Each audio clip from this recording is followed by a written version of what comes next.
Okay. When I first read the leaks that came out after HBO had premiered the pilot of Season 2, I was frankly astonished at the fan fictions people were coming up with. Alicent-Cole is real, Blood and Cheese is miscommunication, or whatever it's called. Cregan looks like a twink, all that stuff. I thought it was all just nonsense. I thought there is no way, absolutely no way, the writers will take the most detailed part of the book. And I'm not even joking about that. It is quite literally the most detailed part of Fire and Blood and Cheese, that is.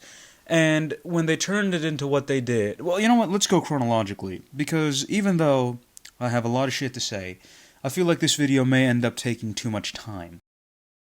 And for that reason, I'm just going to dive straight into it. And let's begin with the beginning.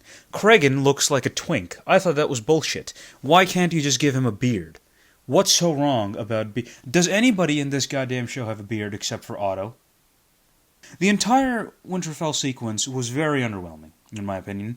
Nothing of value was said, and it was not nearly as interesting as it was in the books. Now, granted, in the books, it was interesting because of Mushroom's accounts, but still, you could add an element of, curiosity, of mystery to it. Instead of that, they gave us some bullshit reasoning that Jaehaerys couldn't cross the wall. Dany's dragons didn't do that, even though this is clearly a prequel to Game of Thrones, as stated in the very first scene of the very first episode of the very first season. Let me get back into it. The Winterfell sequence was just entirely weird. Cregan's intro was, fine, but I don't see the reason why he has to carry around ice. Is he compensating for something? Also, he then mentioned some nonsense, as I just said, about Jaehaerys and his dragons not being able to cross the wall. Excuse me, Dany did that with 3 dragons. What was she flying, watermelons? No, those are also dragons, so that line was just bullshit.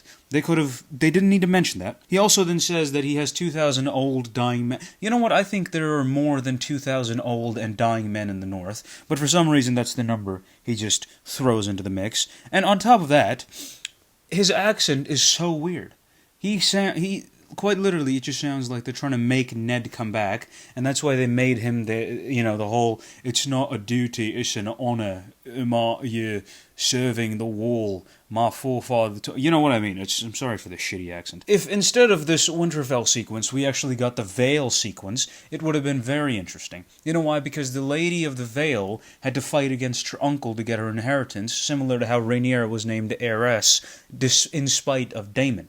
That would have been cool. Plus, she has a pretty big bone to pick with Daemon on account of his, shittiness with the Royces. But instead of that, of course, they just cut that out, and they threw in this first scene. That's the first scene done. Alright, Rhaenys then flies in through a hole, and Daemon tells her that he should have killed Aegon. And that's true. She had the chance. The sequence is a little bit different, right? They have a back and forth where Daemon wants to go and kill Vhagar, but apparently Rhaenys is the only person who's patrolling 100... You mean to tell me that Daemon is just sitting around all day not doing shit? I know he wants to go and take Harrenhal, but that doesn't mean he can't, go on patrol. Is he seriously so infatuated with taking one castle that he cannot do anything else? Whatever, okay. See, now that just doesn't make any goddamn sense. Why wouldn't he be patrolling? Maybe they could be like, both our dragons patrol day and night. Perhaps we should take a day. You know what, so whatever. After he tells her that, she had the chance and she could have killed the Greens, obviously some shit happens and, she's angry. It's not my war to start, whatever. That bullshit. I hate that scene. Daemon tells Rhaenys that Rhaenyra isn't ruling, and she's, finding Vermax or Arax, I don't remember the name of Luke's... Well, she's basically finding Luke's remains, right? She's trying to, at least. And instead of ruling, she's doing that. And he says that Vhagar could show up any time, and then Rhaenys says, then I'd pity Aemond. Are you taking the piss? Vhagar couldn't fit through the hole you just crawled through, and you mean to tell me that Syrax, a dragon that has quite literally not grown an inch since the pilot, was going to be able to take her on? Then we cue to Rhaenyra looking off into a dildo in the distance. It's an obvious joke. It's Storm's End. She's very dirty, implying that she's been flying around for a very long time looking for Luke's remains. It's a very short scene, but you can tell by, Emma's acting that Rhaenyra really feels and she needs to find Luke's remains. Then we cue to Corlys talking to Alan, who I think might be too old to be his son. Corlys is old, yeah, but Corlys has been looking the same ever since, the first episode. Right? But so has Rhaenys, for a matter. But the point is that if I'm going to make a prediction, I'll make this. Adam and Alan may actually not be Corlys' sons, and they might be the sons of Corlys' dad. I know that Valyrians are basically Valyrians, so that means that even if there is some hint of dragon riding ability in their genetics, they'll be able to tame dragons on their own.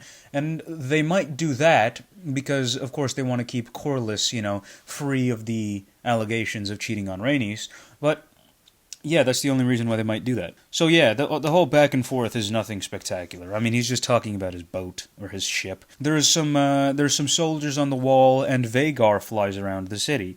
It turns out Qyburn didn't invent the scorpion. They've been around for ages.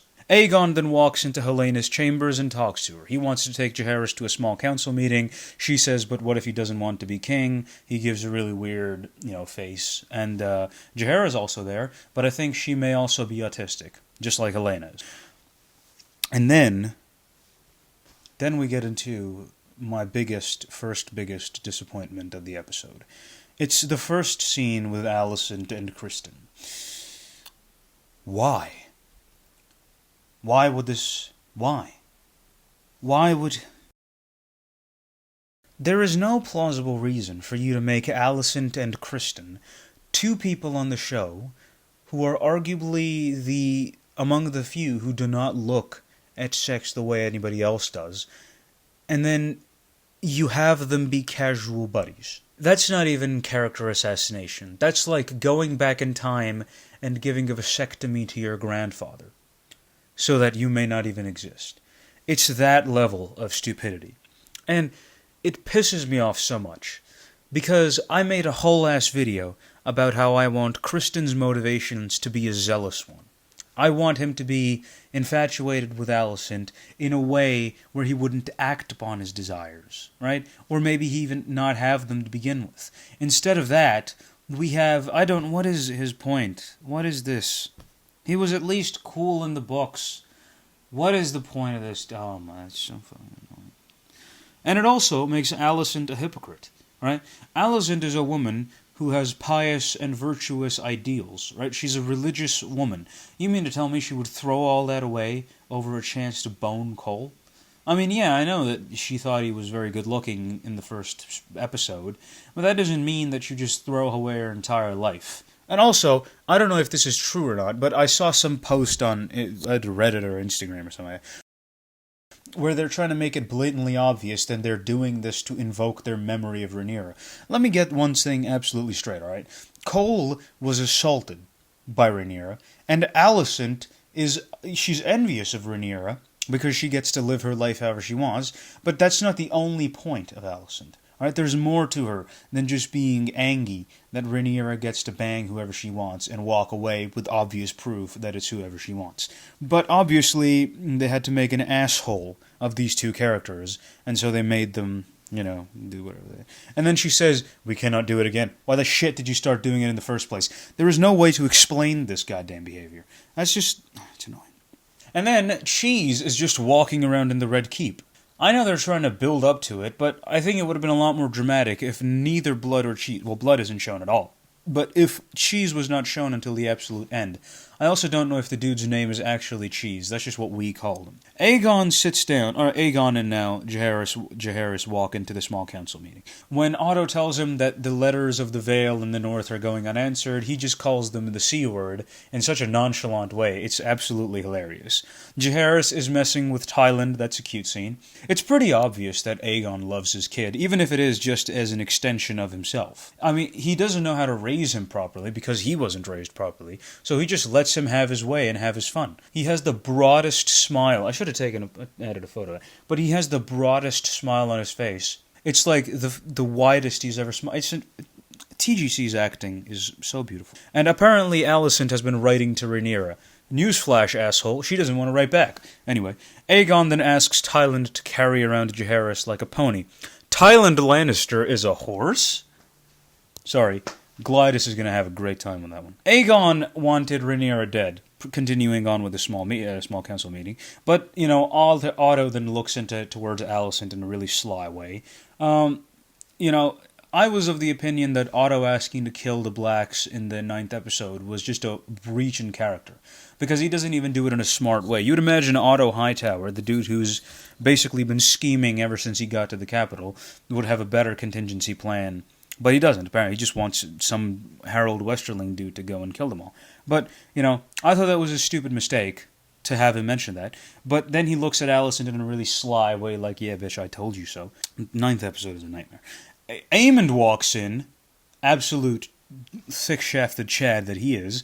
But one thing that irks me about the show is that both Otto and Alicent have a really tame reaction to Aemond having killed. It's quite literally the one thing that, if out of all the 1,000 things, the factors that led into the fighting beginning, all right, you can blame Aemond killing Luke as the single biggest factor that led to the Dance of the Dragons. It's directly what leads to Blood and Cheese, and that is what leads to, the actual fighting for beginning. So, that's all beyond the point. So, Larys then interrupts Alicent and says that he's killed everybody he expected of treason, and then he says he's handpicked her new staff. Now, it's obvious that he's toying with them for his own fun. Now, he's a schemer, and seeing his scheme succeed make him feel invulnerable to some extent, right? Why he's doing it, I have no idea. His motivations are extremely unclear. Unlike Varys, whose motivations were to place Aegon on the throne, in the books at least, and Littlefinger, whose motivation is, single-handedly taking as much power as he can by climbing through chaos, Larys' motivations are still a blank shot. I mean, nobody knows what he's planning, nobody knows where he's coming from. If the climactic moment that reveals us that Larys' motivation is something really interesting, then it will have been a payoff. But if Larys' motivations are just, I just wanted to jerk off to the Queen's feet, then that's just a waste of character, in my opinion. Alicent is then taking a bath, and obviously uncomfortable with herself. It's almost like she's trying to wash off something that's not on her skin. It's clear that she feels guilty about her relationship with Christy, but she still doesn't stop. There are 2 scenes in the entirety of the first episode, and they're both Alicent-Cole. Holy shit, do I think it's not even something that you can explain. Are they doing it because they want to punish themselves, or is it something that they're just completely fine with? Kristen couldn't stand being with Rhaenyra for one night, and now he's just doing it again and again and again. For a dude who is so hell-bent on honor, it's pretty goddamn clear that the writers don't want him to have any. What's the point, then?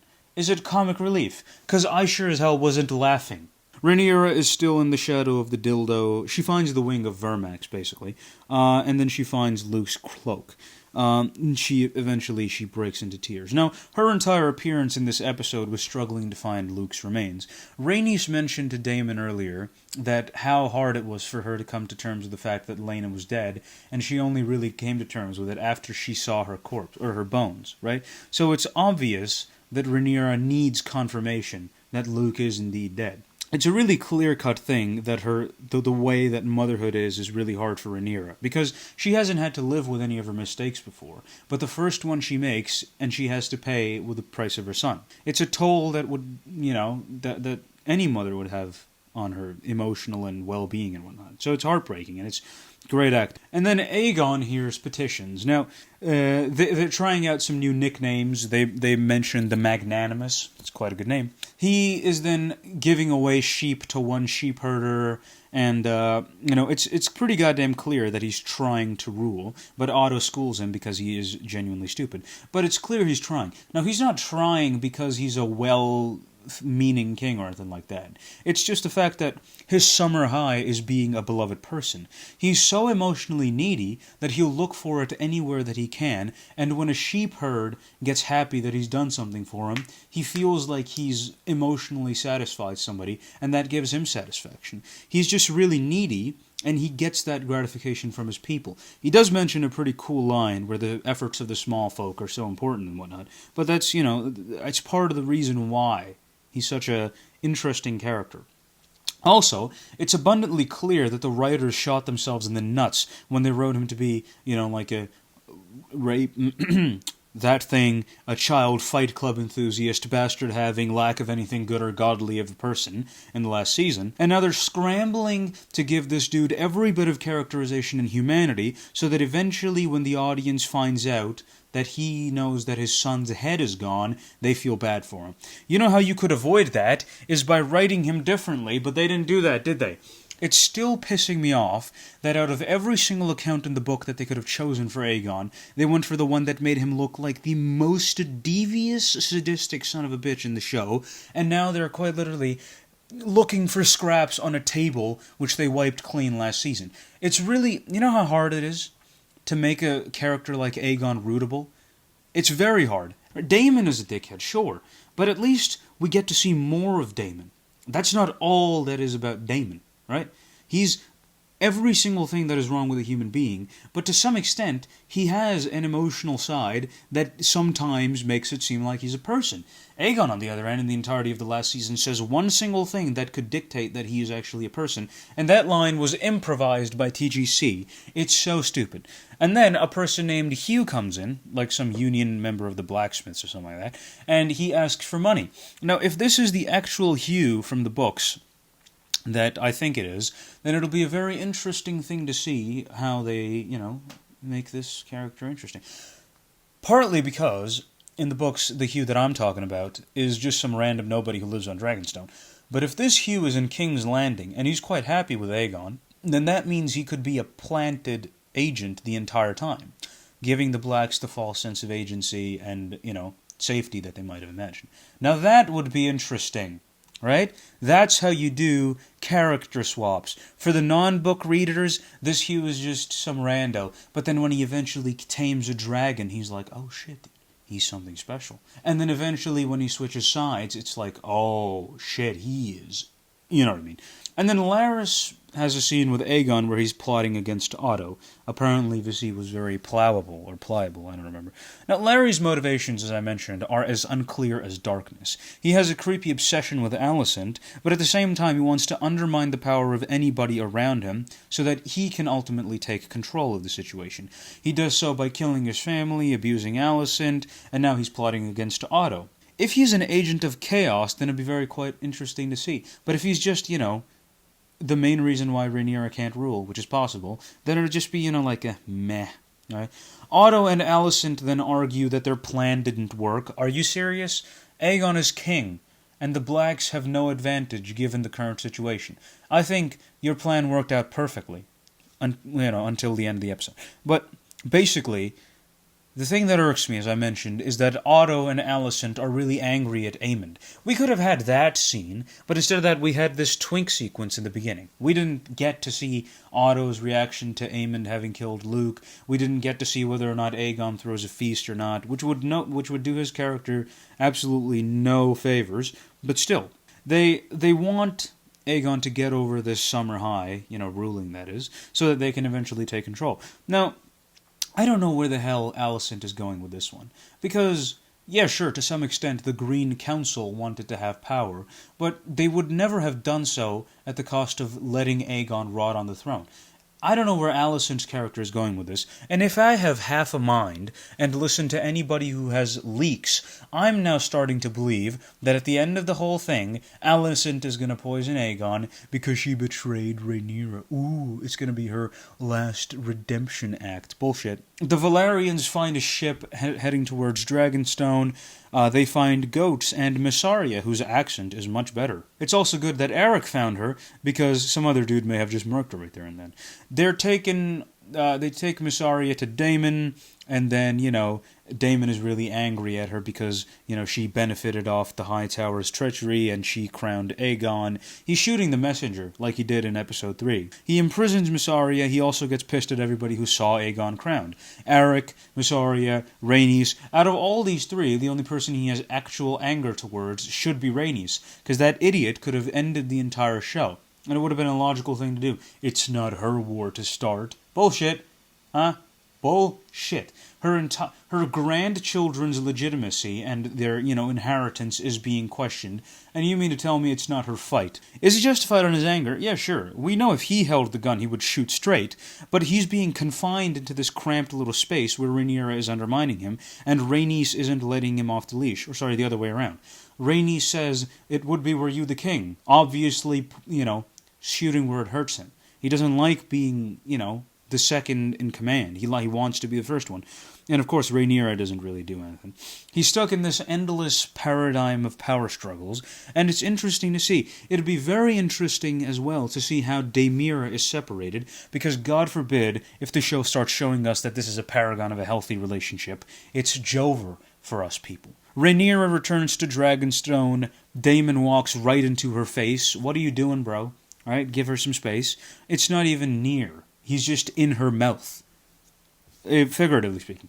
And then she says this really cool one-liner. She comes up to the table and she says, "I want Aemond Targaryen. How do you want him? Do you want him well done? Do you want him in a bag? What do you want him in a slab of ice? That's not a command, dude. Does it sound cool? No, it sounds stupid." Anyway, Jace comes back and says that Cregan has promised 2,000 old men, mind you, and Lady Arryn wants a dragon to protect the Vale in turn for her troops. Are you dumb? A dragon is worth every single man that she can give you, if not twice as many. And if I was smarter, which clearly I'm not, or maybe I am, who knows, I would rather keep the goddamn dragon than give it to some woman in the Vale in turn for 200 of her horsemen. But that scene is very, very emotional. It's arguably the best of the entire episode, and it comes halfway through. So imagine that. The scene is extremely, as I said, emotional. It's clear that he wants to do his duty to his queen, but at the same time, he's a brother who's lost his brother, and he cannot finish his entire it's so well acted. I gotta give props to the people. The acting is fantastic, except for Cregan's accent, and Myssari's as well. But every single person, in my opinion, TGC steals the show so easily, right? He overshadows Ewan, and he does it Matt as well. I mean, you would think Matt Smith, a guy who basically carried Season 1 with his acting, is overshadowed so fast. TGC, oh man, I'm just so excited to see what happens next. Luke's remains are then cremated, and whilst that scene is going on, Alicent is in the Sept, and she lights a candle. Allery Florent is her mother, Viserys Targaryen was her husband, and she lights one for Luke as well. Now, some people are pissed that Alicent lit a candle for Luke, but listen here, dummy. It's clear that Alicent never wanted anybody to die. Her reaction to Aemond killing Luke is stupidly, and I mean very stupidly, downplayed, but she didn't want violence. Would it happen? Yes, absolutely, but she may be naive in thinking so, but she really thought it could all be avoided, and that's why she regrets the fact that Luke had to die. It's all, weird writing, because on the one hand, you could still have Alicent feel bad for Luke even though she's ambitious. She doesn't need anybody to die. She still thinks it could be, it's so much potential all under the goddamn carpet over putting Kristen in the muff. A boat then arrives to King's Landing. Who could be in it? It's Daemon. Alright? He's just in King's Landing. He then bribes a certain gold cloak who knows him very well, or just knows of Daemon, and apparently this one doesn't like the High Towers. And of course the High Towers' biggest mistake was not getting rid of the gold cloaks and installing people closer, more, more loyal to them. And, but that comes back to, which is also another dumbass thing that Gurm just never bothered to write about. And, I'd like to say this right now. It's it's half an hour into the video, that's great.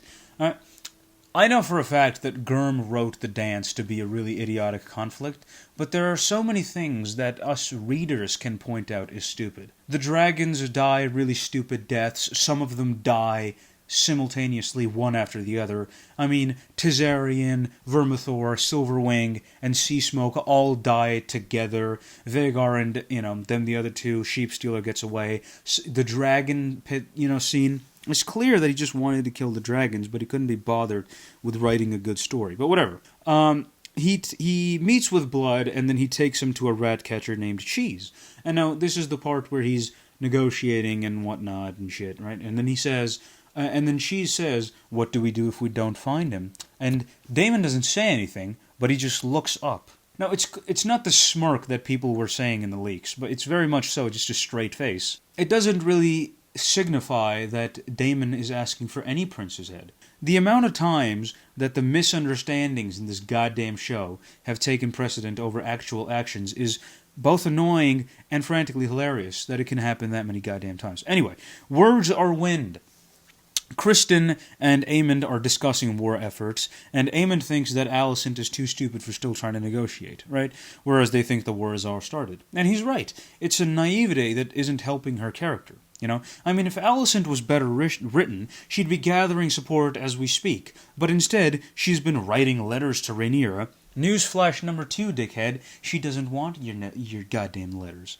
Otto walks in and Aemond doesn't stand up. He's clearly undermining the authority Otto has over him in a legal system, obviously. But from a familial one, he doesn't, respect him either. And Criston is sitting there without any armor. Spoiler alert, he won't be in anything, except for Alicent later on. But anyway, Otto and then Aemond then have a discussion where they're like, all I want to do is serve my king and my family, and how Otto mentions that you're the strongest asset, and that's why we can't risk sending you with Vhagar outside and all that shit. And then we get to the sequence that is really the most annoying part of the entire episode. It's Blood and Cheese. Blood and Cheese navigate through the tunnels. They make their way to the throne room, and then where Aegon and his friends are drunk and they're coming up with nicknames and stuff. That scene is funny, but the thing that I find stupid is that these two dickheads are just allowed to walk around. Not as ominous as one might hope. They reach a certain chamber, and then, Cheese says that, "I don't know how to get to the top room," and then Blood bullies him, be like, "Yes, you do, bitch." And then it's literally not as scary as it would be in the books, right? Cheese kicks the dog, which somehow pissed people off more than Jaehaerys' beheading. It's just basically that cycle of anger. The How I Met Your Mother scene, where Barney comes up with the chain of anger or something, where your boss yells at you, you yell at your wife yells at a kid, and that kid's yell at a cat, and then that cat, you know what I mean. The scene, in my opinion, the scene would have been much better without dialogue. It makes it ominous, right? But anyway, they make their way into the room where Aemond and Otto were in, and this would have been a lot more thrilling if it wasn't a guessing game to where Aemond is. Blood walks into a room with a maidservant, and he says, "For the rats," and then Cheese is just in Helena's room holding her hostage. The two kids are sleeping. A thing to add is that unlike the book, where they didn't have access to Maegor's holdfast, in the show they do. Which means that if Daemon really wanted, he could have sent more people in the tunnels to make sure Aemond was dead. And believe me, the lack of guards means that everybody could have died there. There are a total of 3 guards that I noticed in the scene. 2 of them are in the throne room, and 1 of them is Criston, who is in Alicent. So if Daemon really wanted, he could have sent more people and had this war ended and Rhaenyra crowned by the end of the goddamn week. But he didn't, did he? Instead, it's just these 2 dickheads running around playing, "Let's just see which prince we can find first and take his head." Honestly, this is creating more holes than it plugs. No Maelor, which is a shame, because the entire point about Blood and Cheese in the books was that Blood and Cheese let Helena decide which one of the kids to kill. All right. Instead, in the show, she just sort of points at him, and she's like, "Oh, I have a necklace." All right, which of course he's just going to take away. It's none of that Sophie's Choice bullshit. All right, she just points. Is she lying? No, she isn't. She's telling the truth. They then kill Jaehaerys off screen, which I have no problem with. And then Helena takes Jaehaerys and runs away. And to keep in mind that along her run, there is no guard whatsoever. She then waltzes into Alicent's chamber and claims they've killed the boy. I'll be honest with you, it's a little disappointing.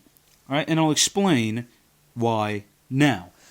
Let's get one thing abundantly clear. I don't want child actors traumatized for the sake of drama. The only reason why I say Blood and Cheese is a goddamn disgrace is because I will go back to the books. In the books, as I mentioned, Blood and Cheese don't have access to Maegor's holdfast. They can't get into the place where the higher nobles sleep. The reason why they come into Alicent's chamber is because she's in the Tower of the Hand. They walk into Alicent's chamber, they kill her maidservant, they tie and gag Alicent, kill the guard who's outside of her room, and then after that they wait for Helena to come in. After Helena comes in, they then take the children and they hold knives to Jaehaerys' head. And then they say, choose. Now, Helena now has to pick between Maelor and Jaehaerys, and they threaten to commit unreasonably violent acts to both Helena, Alicent, and Jaehaerys, which is just levels beyond fucked up. That's something that's happened in the books, according to the accounts, right? And then Helena, thinking that Maelor is too young to be understanding what is going on, and Jaehaerys is the heir to the king, she then voluntarily gives Maelor away. She has to sacrifice her own child, and then the ironic twist at the end is that Blood and Cheese still kill Jaehaerys and leave with his head. Now trust me, if Maelor existed in the scene, and if the scene was about getting Jaehaerys' head, it would have been a lot more interesting. It would be a lot more dramatic. Because, number one, they have access to the chambers where Aemond and Aegon and they all sleep, which means that if they really wanted, he could have sent an army of gold cloaks into the goddamn throne room and have everybody murked. You think a few guards in the Red Keep are going to be able to stop the 2,000-something gold cloaks that are loyal to Daemon? No. It's stupid. Second, the fact that Blood and Cheese themselves autonomously decide that any prince's head would do is stupid. Nobody in their right mind. I mean, these two are hired assassins. Blood is more, brawn than brain, and Cheese is supposed to be the smart one, alright? But they do something so goddamn stupid. They just oh, you know what, we can't find Aemond, but here's the next best thing. Oh shit, did you kill Aegon? Nah, dude, I got his son's head for you. Have it be this way. There is no dialogue in the... Let's start all the way from where Daemon is negotiating with Blood and Cheese, alright? He is telling him... He never mentions Aemond. Keep in mind, he doesn't mention Aemond, alright? He never mentions Aemond. He then tells them that, go bring me the prince's head. We don't actually see Blood and Cheese's face. Keep that in mind. Daemon pays them, and then it's an intercutting between Aegon on the throne, Blood and Cheese in the tunnels, Aemond and Otto planning, Blood and Cheese in the tunnels, Alicent's in her chamber, for some fucking reason with Kristen, and then they're in the tunnels. And then all of a sudden, they're behind Helena. Helena is taken back. She's got a knife to her throat. Alright? They then tell her to pick. Now Helena has to pick between Maelor and Jaehaerys. Alright? You could still have it be an extremely tense, dramatic, and actually motivated scene, with Maelor existing, and you can still have the children be asleep. I don't want these kids to be traumatized for the rest of their lives because they had a knife to their throat in an acting sequence. You have Daemon's intent being clear on taking Jaehaerys' head. You have Blood and Cheese being actually meticulous and traumatizing Helena in the process. You also have actual reason to think that Daemon wanted Jaehaerys dead. All these things could be happening, and the children could still be asleep. I have no problem with the way that the scene is acted out. I think Fia does a fantastic job, right? Her run in her really shocked state with Jaehaerys is absolutely insanely good acting. The problem is that every circumstance surrounding that scene is stupid. Instead of finding Aemond, they just kill some random prince. There is no guard in the Red Keep because Aegon's drunk on the throne. Helena is unattended. The heir to the throne is unattended in time of war. Fantastic job, Ryan. You really nailed the best or the most descriptive part of the books. Now, I am somewhat looking forward to the next episode because I feel like TGC is going to steal the show. Alright?